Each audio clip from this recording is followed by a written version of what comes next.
Welcome to the Bellarmine Newscast. My name is Alex Yu, and I'm here today with Ralph Waldo Emerson. Ralph was a transcendentalist of the 1800s. Thank you, Alex. As you know, my name is Ralph Waldo Emerson, and I'm really excited to be here. Thanks. All right, then let's get started. Describe to me your early life. What made you interested in what you do now? I was born in Boston, Massachusetts in 1803. My father was a Unitarian church minister. I like to think that his views as a minister, his kind of morals, really reflected in me in a way. I picked up a lot of his kind of moral standings. He died when I was 7 years old from cancer.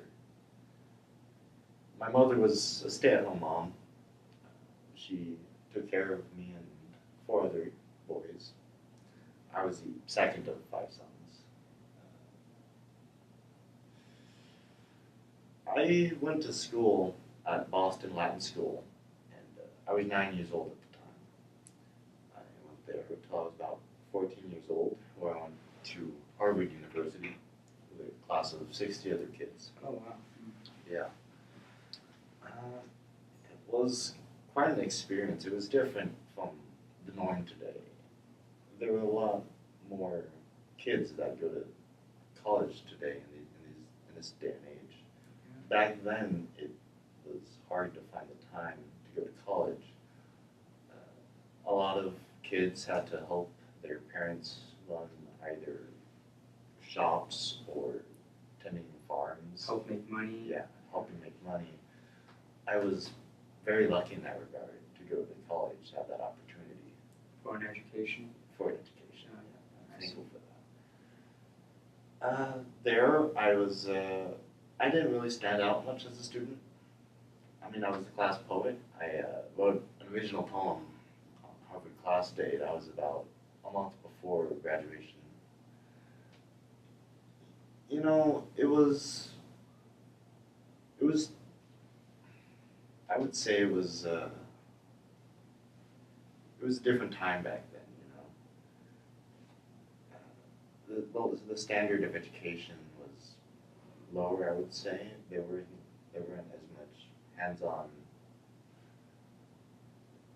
Like, I would best describe this as there was more of a philosopher's outlook. You know, there wasn't a lot of science or math classes. There was a lot of writing, at least from my point of view. I took a lot of writing classes in philosophy, and I thought about a lot about theology. I was very involved with my father, at least when he was alive. It's very modest of you. And then after I graduated, I traveled a bit. I went to St. Augustine, and I actually met Prince Achille Murat. He was the nephew of Napoleon Bonaparte. Oh, my buddy. Yeah, From the old days, yeah. He was only 2 years older than me, but we became good friends. We talked a lot on philosophy, on theology, a lot of things, and it was nice. Though it was also in St. Augustine where I saw my first slave auction, and that really rattled within me. You know? Oh. Yeah. I was frankly disgusted by the way they just treated these poor men, you know. That's very true.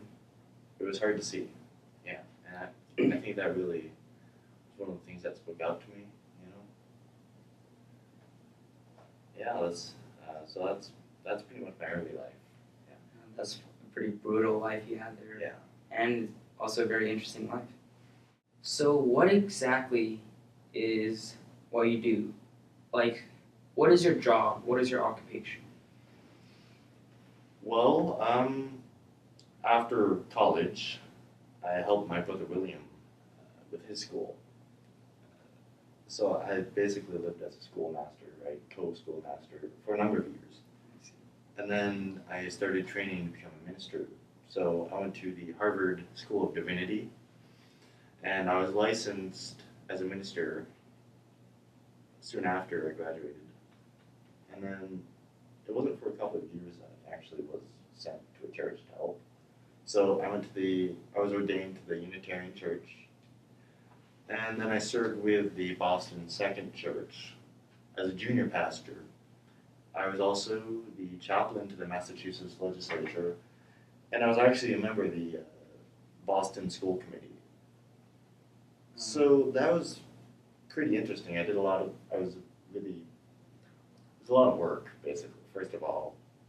Um, it was interesting. I think serving a lot in education, it was nice, I would say, to be able to influence younger generations, kind of bring my ideas and, hopefully transfer the morals, the morals of my church.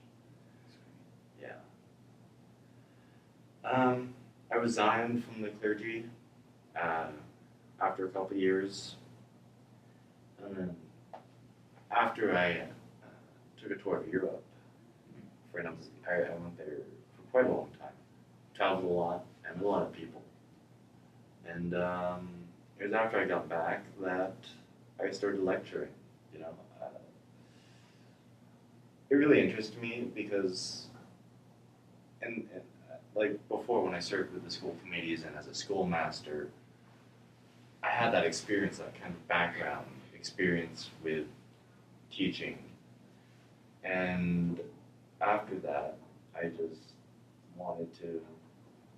saw lecturing as a way to kind of spread my ideals even more than I had before, It was something I was good at, I felt. I wrote over 1,000 essays and lectures over the course. Yeah, it was, I would say it was probably my life's work in that respect, my lectures, my essays. What are some thoughts and ideas you talked and preached about? Well, one of the big subjects I preached was later based in an essay, The American Scholar. I wanted American writers to seek their own styles, try not to imitate English predecessors, And, not to brag, but I think I was one of the first ones to kind of think that, I was saying, hey, you guys can do your own thing. You don't have to follow England, right? I mean, it was a revolutionary thought. It's very modest of you. Yeah, thank you. I also preached about a variety of topics.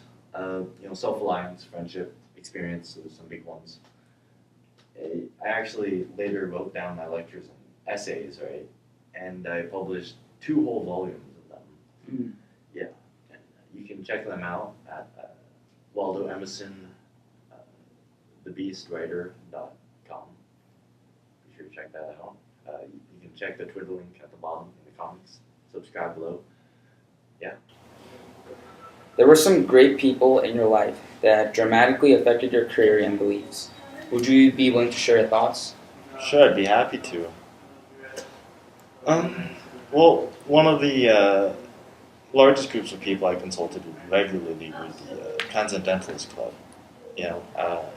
I spoke a lot with people like Henry David Thoreau, Margaret Fuller, Frederick Edge, and George Ripley, just to name a few.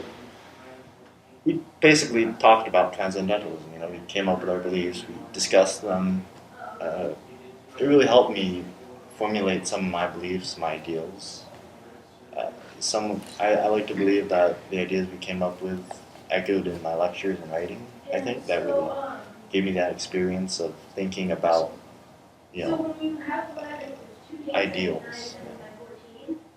So that helped me later on as I became a lecturer.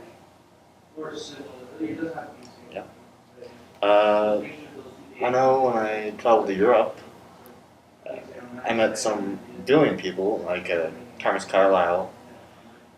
He and I talked about a lot of things. It was fun. We talked about some of the topics, at least I remember, like hypocrisy, materialism, democracy. There was this one conversation we had about the power of the individual, right? how much you can change the majority. Yeah. It was fun talking to him. I had a good time. Of course, there were my two wives. My first one, Ellen Tucker. She really helped. She gave support. That support that only wife could give. During my career as a minister. When she died, it was hard. I I almost fell into depression. I think that the Transcendentalist Club kind of helped me move along with my life. I see. It was after that, after my first wife died, I went to Europe. Yeah.